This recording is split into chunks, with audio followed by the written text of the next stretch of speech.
Hola, muy buenas. Soy Aldi, estudiante de nutrición, y en este video vamos a hablar del impacto de la obesidad en la salud del hígado. ¿Qué es la obesidad, en primer lugar? Bueno, obesidad es cuando tenemos un exceso de grasa corporal.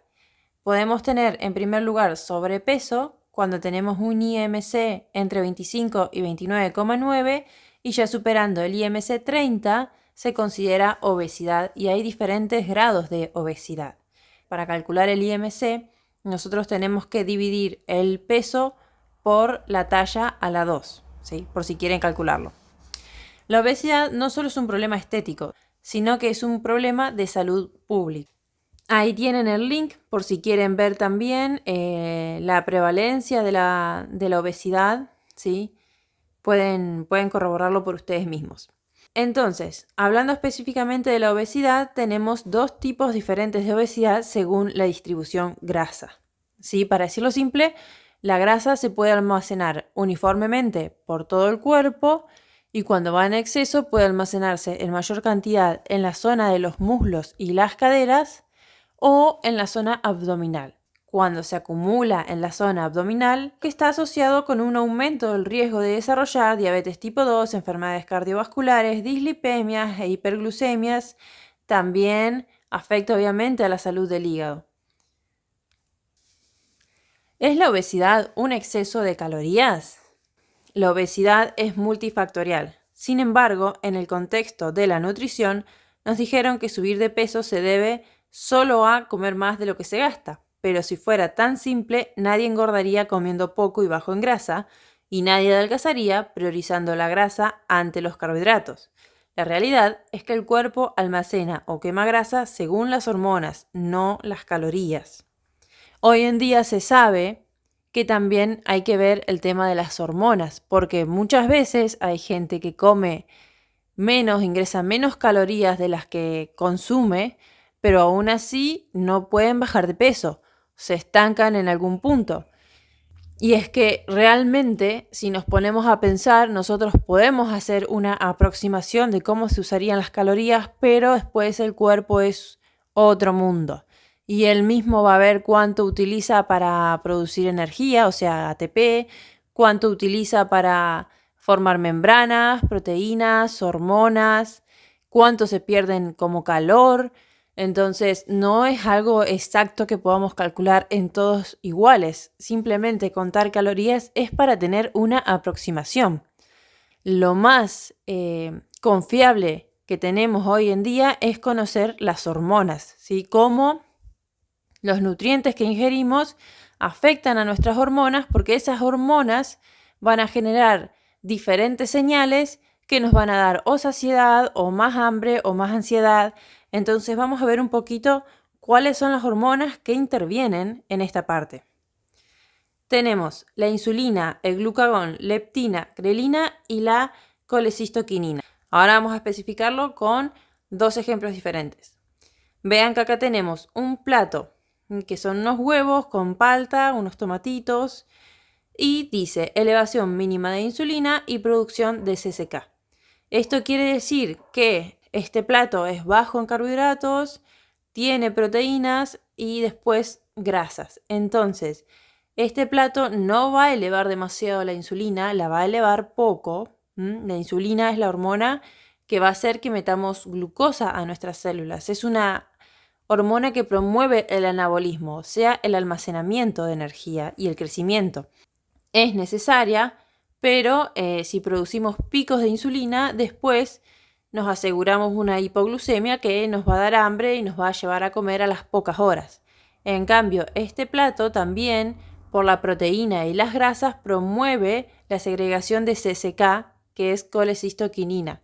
Esta hormona le da señales al cerebro de saciedad, activa señales de saciedad. Entonces, con un plato de estos, vamos a estar más tiempo saciados sin provocar picos de insulina. En cambio, otro ejemplo de desayuno que tenemos acá es el clásico café con azúcar más el juguito de naranja y las tostadas con mermelada.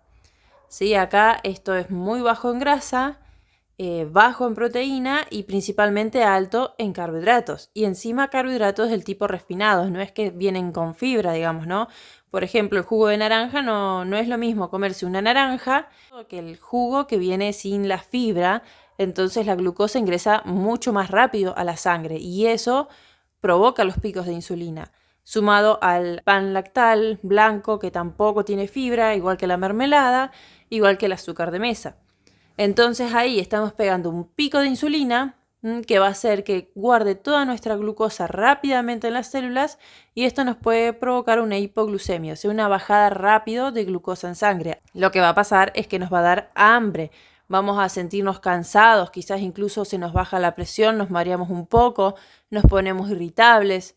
Entonces, si nosotros en ese momento, a las 2 horas, 3 horas que tenemos esta hipoglucemia, otra vez optamos por alimentos altos en carbohidratos y encima del tipo refinados y no los combinamos ni con proteínas ni con grasas, nos va a volver a pasar lo mismo, va a volver al páncreas a segregar mucha insulina, se va a liberar una gran cantidad de insulina en sangre que va otra vez a generar un estado de hipoglucemia. Entonces, fíjense cómo la regulación de la insulina puede influir, ¿sí?, en nuestro hambre. Otra cosa que tenemos que entender es que cuando la insulina está baja, puede trabajar el glucagón. Insulina y glucagón son dos hormonas que trabajan en tiempos opuestos, las dos producidas por el páncreas. Sí, pero la insulina lo que hace es hacer que la glucosa entre a las células. El glucagón lo que hace es hacer que se rompa el glucógeno, o sea, el almacenamiento de glucosa y que se libere glucosa a sangre. El glucagón, básicamente lo que está haciendo es promover también la quema de grasas, porque cuando empezamos a usar los almacenes de glucógeno, que es donde se guarda la glucosa, el cuerpo quiere mantener esas reservas. Entonces, ¿qué va a hacer? Va a producir nueva glucosa. Depende de qué tan lleno estén los almacenes, obviamente, pero debemos saber que cuando actúa el glucagón, es muy probable que se utilicen los triglicéridos que están almacenados en el tejido graso, ¿sí?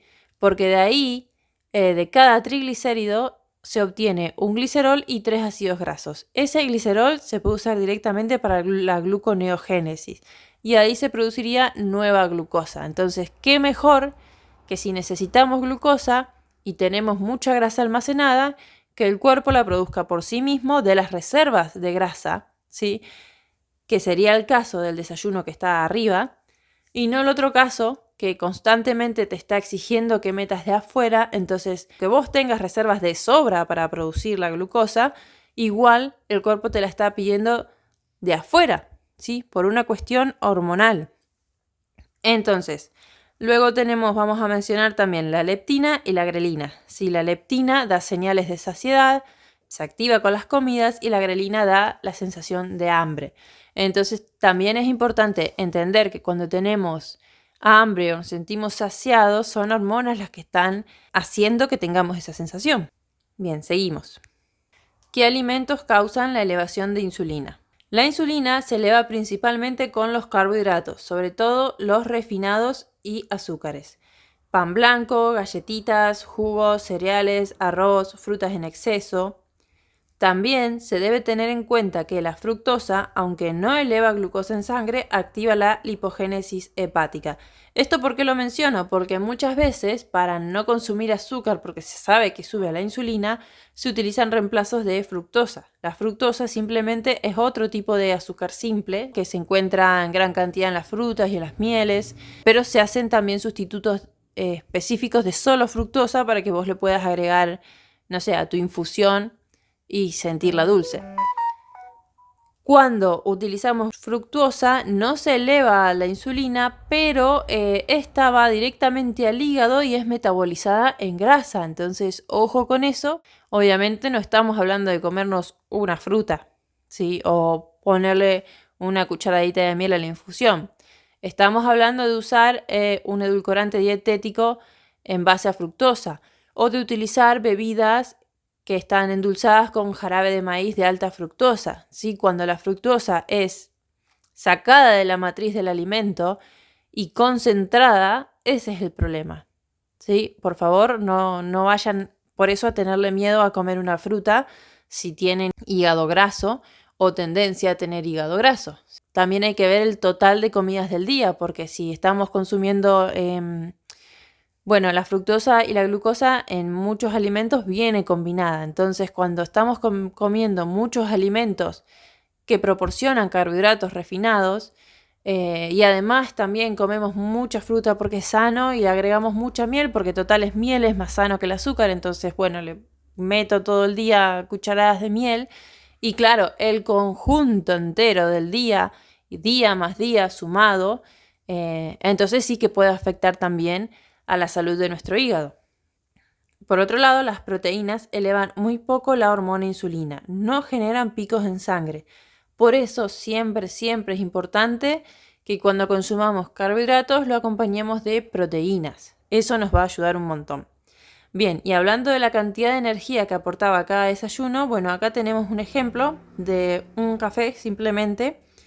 Tenemos el de arriba, el café, que se le añade aceite de coco, una cucharadita, nata o crema de leche, 0 carbohidratos también, y ghee. Ghee se obtiene de la mantequilla, pero se le sacan los azúcares y las proteínas, queda solo la grasa. Como dijimos, las grasas no elevan la insulina para nada. Entonces, tenemos un desayuno que nos aporta estas calorías que estamos viendo acá en pantalla versus un café con azúcar y leche que nos aporta un poquito menos de calorías, pero que como es basado en azúcar, y la leche también, como pueden ver ahí entre paréntesis, tiene cada 100 gramos de leche tenemos 5 de carbohidratos y 3 de proteínas en promedio. Obviamente pueden dar vuelta a la caja de la leche, el sachet de leche y ver la tabla nutricional de la leche que ustedes toman, si es que toman. En fin, que lo que tenemos son 2 cafés más o menos similares en el aporte de energía, pero que uno no eleva la insulina, ¿sí? Entonces permite que el glucagón siga trabajando y sacando energía de nuestro tejido graso, y el otro, con un poquito menos de aporte energético incluso, eleva la insulina, corta el trabajo del glucagón, entonces el cuerpo ya se dedica a meter energía a las células, no a sacar, ¿sí? Y nosotros cuando estamos hablando de obesidad o de sobrepeso, lo que queremos es reducir la masa grasa del cuerpo. Vamos a ver ahora sobre la obesidad androide, que es cuando la grasa total se te acumula principalmente en la zona visceral. Y esto es súper peligroso también porque la grasa no solo va a estar por debajo de la capa de piel, ¿sí? Como en todo el cuerpo, que es la subcutánea, sino que también se va a infiltrar entre los órganos. Por ejemplo, el hígado, en este caso, empieza a tener una mayor cantidad de grasa de la que debería tener, porque sí que guarda grasa, es normal, pero no de manera excesiva. Ese es el problema. Entonces, tenemos una infiltración de triacilglicéridos en órganos. Triacilglicéridos o triglicéridos, se puede decir de las dos formas, es la manera en que la grasa se almacena en el cuerpo. Esto va a promover una resistencia a la insulina, pero como el hígado tiene otros transportadores GLUT que le permiten el ingreso constante de glucosa, se van a producir en el hígado, va a aumentar la gluconeogénesis y la lipogénesis de novo. ¿Esto qué quiere decir? Gluconeo es nueva glucosa, génesis, que se genera nueva glucosa. Lipo es de grasa, génesis, entonces generación de grasa de novo, o sea, de cero. Porque a partir del exceso de glucosa se genera grasa también, ¿sí? Entonces, esta es la situación del hígado cuando tenemos la obesidad androide principalmente. Si esto se promueve en el tiempo, o sea, se mantiene en el tiempo y se sigue acumulando y acumulando grasa, vamos a llegar a lo que es a una esteatosis hepática, que en simples palabras es hígado graso, ¿sí? Que tenemos demasiada grasa dentro del hígado. El hígado ha generado demasiada grasa a partir de los nutrientes que recibe, sobre todo, como decíamos, de la glucosa o de la fructosa, y no va a poder cumplir como debería la función, no va a ser 100% efectivo. Esta esteatosis hepática nos genera estrés oxidativo. Si el estrés oxidativo va de la mano con la inflamación sistémica, que es lo que les decía, que se empiezan a producir sustancias que promueven la inflamación. Están los macrófagos proinflamatorios, la interleuquina 6 y el factor alfa necrotumoral. Todo eso va a aumentar el nivel de inflamación sistémico, ¿sí? Porque esas sustancias después se liberan a sangre.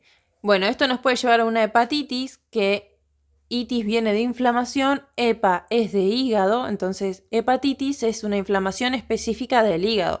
También hay que tener en cuenta que a la hepatitis, que a la inflamación del hígado se puede llegar por otras vías, como puede ser un virus, una bacteria, una toxina, alguna enfermedad autoinmune, que también nos pueda llegar a generar esa situación. Pero bueno, en nuestro caso específico venimos desde la vía de acumular grasa en exceso, ¿sí? De ahí, si esa situación no se controla y se sigue manteniendo, podemos llegar a lo que es una esteatohepatitis, o lo que también se conoce como NASH. Básicamente es que tenés el hígado graso y inflamado. Entonces, como decíamos, tenés el hígado inflamado a causa de un virus, de una bacteria. No es que no quiere decir que va a haber exceso de grasa en el hígado, ¿no? Pero sí inflamación. Bueno, en nuestro caso de la obesidad o el sobrepeso, sí que van a estar las dos cosas, la acumulación de grasa en el hígado y la inflamación del hígado. Y esto, como tiene que ver con la inflamación sistémica de bajo grado, es probable que se combine con otras enfermedades como diabetes tipo 2, por ejemplo, ¿sí? Entonces ya ahí tenemos una combinación de patologías. Bueno, acá lo vemos un poco resumido. ¿Qué pasa cuando la obesidad progresa? Esteatosis hepática. Cuando la acumulación de triacilglicéridos es excesiva y enfocada en el abdomen, se comienza a acumular grasa en el hígado de manera patológica. Hepatitis, que es la inflamación. La acumulación de triacilglicéridos en hígado aumenta el estrés oxidativo, lo que favorece la inflamación. Se combina la acumulación excesiva de grasa en el hígado más la inflamación crónica. Necrosis y fibrosis hepática. Esto ya es un estadio posterior a lo que veníamos hablando en la filmina anterior. Es muerte celular no programada de hepatocitos. Los hepatocitos son las células del hígado, ¿sí? Seguida por la activación de células estrelladas y proliferación del tejido conectivo. Esto quiere decir que en el hígado se van a empezar a producir tejido duro, ¿sí? Que ya no va a permitir que el hígado cumpla efectivamente su función. En este punto se aumenta el riesgo de cirrosis. Si las causas persisten, se podría llegar a generar un cáncer hepático. O sea que miren al punto que podemos llegar, pero también piensen todos los estadios anteriores que tenemos para evitar llegar a esa situación. Bueno, ahora ya que hablamos tanto de lo que podía afectarnos y de qué tipo de alimentos nos ayudarían a mantener un estado hormonal equilibrado, ahora vamos a hablar un poco del ejercicio. ¿Por qué el ejercicio de fuerza es tan efectivo contra la obesidad? Es anaeróbico. Esto quiere decir que no utiliza el oxígeno, o sea, el oxígeno se acaba muy rápido porque son ejercicios intensos, de alta intensidad, donde se requiere mucho oxígeno. Entonces, ¿a qué recurre cuando el oxígeno no es suficiente y no puede funcionar adecuadamente el ciclo de Krebs para obtener energía tan rápidamente? Las células hacen glucólisis anaeróbica, ¿sí? Que producen el ATP en el citoplasma celular a partir de glucosa. Eso es buenísimo porque va a utilizar los almacenes de glucosa que tenemos, ¿sí? Que es el glucógeno, y cuando empieza a utilizar esos almacenes, el cuerpo nunca deja que esos almacenes lleguen a cero, nunca. Entonces, ¿qué va a hacer? Va a formar nueva glucosa desde otros nutrientes que, si tenemos tejido graso de sobra, lo va a tomar de ahí, ¿sí? Y eso es lo que queremos, que se gasten los tanques de glucógeno y empujar al cuerpo a que produzca nueva glucosa desde el tejido graso. Aumenta la masa magra. Ese es otro punto súper importante, porque con el ejercicio de fuerza, al aumentar la masa magra, tenemos que entender que la masa magra es un músculo que incluso en reposo necesita energía. Entonces va a estar obligando al cuerpo a producir energía para ellos, ¿no? Para su propio consumo. Mientras mayor masa magra tenemos, más consumo energético vamos a tener, así estemos en reposo. Además, promueve hormonas como la hormona de crecimiento, la testosterona y la adrenalina que juegan un papel clave en favorecer la utilización del tejido adiposo y promover el crecimiento muscular. Es decir, que hormonalmente estamos favoreciendo el aumento de masa magra que nos hace gastar más energía. Y además, estas hormonas del estrés, como se conocen, también promueven al glucagón y que salga glucosa a sangre, o sea, sacar energía de nuestros almacenes. Bueno, y el gasto en reposo, esto ya también hay que tener en cuenta que durante el entrenamiento se rompen fibras musculares que luego para repararse necesitan de energía, por lo que post-entrenamiento de fuerza aumenta el gasto energético en reposo. Bien, no podemos terminar este tema sin hablar de las mitocondrias. Seguramente muchos ya las conocerán, son las centrales energéticas de nuestro cuerpo, ¿sí? Son las que producen ATP a partir de grasas, de glucosa, de aminoácidos, todo lo transforman en acetil-CoA, o sea, de todos los nutrientes podemos obtener acetil-CoA y ese acetil-CoA puede entrar a la mitocondria a oxidarse y producir energía. Es importante tener en cuenta que las mitocondrias sí que necesitan presencia de oxígeno y se ven afectados por los altos niveles de estrés oxidativos. Eso quiere decir que si nosotros estamos aumentando nuestro estrés oxidativo por acumular grasa en exceso, vamos a estar afectando a las mitocondrias. Por eso hay que tener cuidado con los ácidos grasos poliinsaturados porque tienen muchos enlaces libres a los que puede unirse el radical libre. Cuando esto sucede, se desestructuran las membranas y se rompen. Si este estrés oxidativo llega al interior de la célula, le va a hacer exactamente lo mismo a las mitocondrias. Y si tenemos mitocondrias disfuncionales, no vamos a ser tan efectivos a la hora de producir energía. Y esto también puede hacer que aunque tengamos mucha energía almacenada, igual nos sintamos cansados todo el día desde el momento en que una persona se levanta hasta el momento que se acuesta. Entonces, a mayor contenido de mitocondrias, más energía vamos a poder producir. Somos más efectivos produciendo energía, mejor nos vamos a sentir durante el día, más vamos a rendir durante nuestras actividades y mejor va a ser nuestra composición corporal. Bueno, hasta acá el video de hoy. Nos vemos en próximos videos y ya saben, cualquier duda que tengan o propuestas para siguientes videos, lo dejan aquí en comentarios y lo leemos. Besito. ¡Mua!